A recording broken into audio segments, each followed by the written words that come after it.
When the old train screeched to a halt in the half-asleep town, Elias adjusted the brim of his hat and squinted against the pale morning light. The platform was quiet, dust rising in thin wisps from the tracks as if the earth itself held its breath. He had been waiting here for what felt like an eternity, not just for a train to arrive, but for a change, for something that might fill the emptiness of his life that stretched wider than the open plains behind him. Months ago, he had written letters, careful and deliberate letters to a woman he had never met, each word measured and cautious, describing his life, his farm, his expectations, the harsh winters and long, lonely nights. He had written less about himself. How could he? Words about feelings were foreign to him, tucked away like a worn coat he never wanted to wear again. The town was still shrouded in mist when she appeared, stepping lightly down the train's creaking stairs. Her presence startled him, though he had expected it. She carried a faded suitcase that looked heavier than her frame should allow,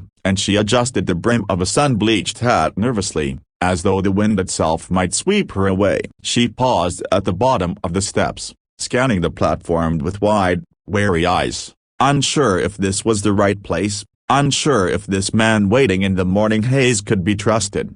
Then, before Elias could speak or even offer a greeting, she blurted the words that would linger in his mind long after the day was over. "Please take me before the sun rises. I'll cook, clean, I won't complain." The tremor in her voice revealed a mixture of determination and desperation, a mixture that seemed almost too fragile for the harshness of the plains. Elias froze, uncertain what to say. There was something about the urgency in her tone, the way she seemed to be offering not just her services but herself entirely, that made him pause. He had expected practicality, perhaps a quiet, submissive acknowledgement of her role, but not this raw, almost pleading declaration. He studied her carefully, taking in the nervous tilt of her shoulders, the way her eyes darted from the train to him and back, as if seeking confirmation that she had made the right choice. The silence stretched between them, heavy with anticipation, until finally Elias could nod at once, stiffly. There was no immediate warmth, no eloquent welcome, just a single, quiet acknowledgement, but it was enough. The walk back to his homestead was slow and awkward at first. The dirt road crunched under their boots, and the cold air stung their cheeks. The horizon was tinged with the soft gold of the rising sun, yet Lena's insistence on arriving before it broke over the plains gave the moment a peculiar sense of urgency. She walked with her head slightly bowed, hands clutching the strap of her suitcase, as though it contained not just her belongings but her entire hope for survival. Elias kept a steady pace beside her, glancing at her only occasionally, noticing the tremor in her hands, the way she shifted her weight from one foot to another, uncertain of herself in this strange, open world. As they approached the cabin, the structure revealed itself slowly through the morning mist. It was modest, built from weathered timber that had grayed with age, a roof sagging slightly under the weight of winters past. Smoke curled lazily from the chimney, hinting at the meager warmth inside. Elias opened the door with a hand that bore years of labor, the wood creaking under his touch, and gestured for her to enter first. Lena hesitated, then stepped inside, eyes widening at the simplicity of the space. Inside, the cabin smelled of wood smoke and earth, the faint tang of iron from the tools scattered about, and the faint sweetness of dried herbs hanging near the ceiling. The table at the center bore the scars of decades of use, its surface uneven, but sturdy. The floorboards were rough underfoot, and the small fireplace had a few embers glowing faintly, promising warmth if tended properly. Lena set down her suitcase and immediately began to roll up her sleeves, reaching for a pot and scanning the room as if already seeking her place in it, searching for a task to prove her worth.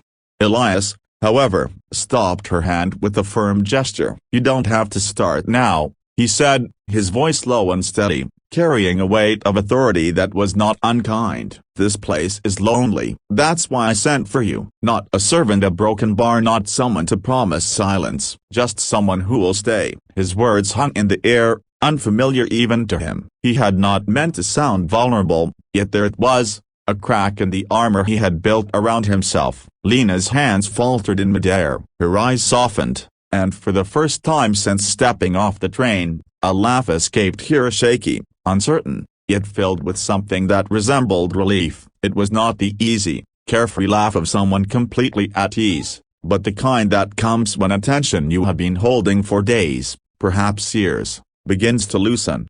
She stepped closer to the fireplace, setting the pot carefully on the edge of the table, her fingers brushing the wood as if to memorize its texture, to feel the solidity of a world that might finally hold her. "Yeah, I didn't know," she said, her voice a whisper, "that you meant a broken bar, that I wouldn't have told a broken bar." Her words trailed off, unformed, leaving the room in an almost sacred silence. Elias could nod again, not moving, allowing her space to find her rhythm, her footing in this life that was entirely new and strange to her. For a long moment, they simply stood there, the sun slowly rising outside, sending thin shafts of light through the cracks in the walls, illuminating the dust motes that hung in the air like tiny stars. It was a quiet, fragile moment of understanding, a pause in which the weight of loneliness and expectation hung heavy but did not crush them. Elias thought of the letters he had written, the hopes he had pinned on words sent across hundreds of miles, and wondered if this woman, this stranger who had crossed so many fields and rails to reach him, could truly fill the void he had carried for so long. Lena, for her part, felt an unfamiliar sensation stirring inside her, a mix of fear, hope, and the tentative beginnings of trust. She had spoken boldly, almost recklessly, when she asked to be taken before the sun rose, yet now, standing in the warmth of the cabin, she realized that her boldness had not been met with scorn or dismissal. Instead, it had been met with a quiet acknowledgement, a recognition of her presence as something more than mere utility. She could cook, clean, obey, and yet still be more than that, as she could simply exist here and be accepted. Hours passed without the need for words. Elias busied himself with checking the fences and tending to the few animals that had already begun their morning routines. Lena observed him at first, careful not to intrude, then found herself picking up small tasks without being asked, sweeping the floor, gathering kindling for the fire, arranging the few supplies they had in neat order. There was a rhythm to the work,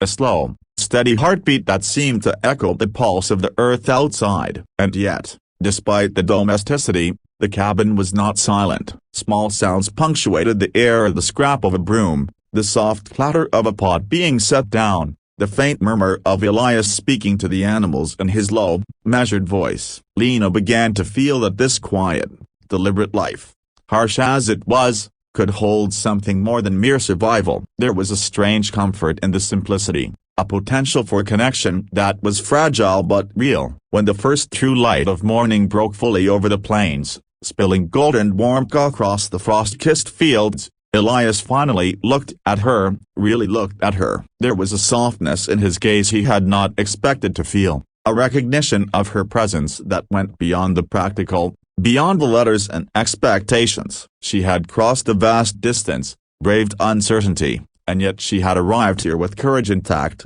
however tentative, and for that, he felt a quiet, unfamiliar gratitude. Lena, meeting his gaze, understood something in his look that went beyond words. It was an acknowledgement of effort, of endurance, of hope that perhaps, despite everything, two people could meet in this wide, lonely place and find some measure of comfort in one another. It was not love not yet, but it was the seed of something that might grow if tended carefully, patiently, and honestly. By the time the sun had fully risen, flooding the cabin with warmth and light, the air between them had changed. There was still caution, still uncertainty, but also a subtle, undeniable sense of possibility. Elias had shown her that she was not merely a replacement for what he lacked, nor a servant to his routines, and Lena had shown him that courage and determination could arrive on the most fragile of legs and yet make a mark that could not be ignored. The world outside continued to stretch in its quiet vastness, and for a moment, both of them allowed themselves to simply breathe, to exist in the fragile peace of this shared beginning. They did not speak much, nor did they need to. The unspoken understanding between them was a tentative promise that neither would be alone, that neither would face the dawn entirely by themselves. As Lena sat by the small window, watching the sun climb higher, and Elias returned to tending the animals, both felt an unfamiliar but welcome sensation, a quiet hope that, despite the uncertainty, This strange, sudden meeting might not just be survival, but something that could grow, something that could mean more than either of them had dared to imagine. It was in that half-light, in that delicate, fragile morning, that their story truly began, and not with grand gestures or sweeping declarations, but with small, careful steps, a silent acknowledgement that they were not entirely alone, and that perhaps, in time, they would not have to be.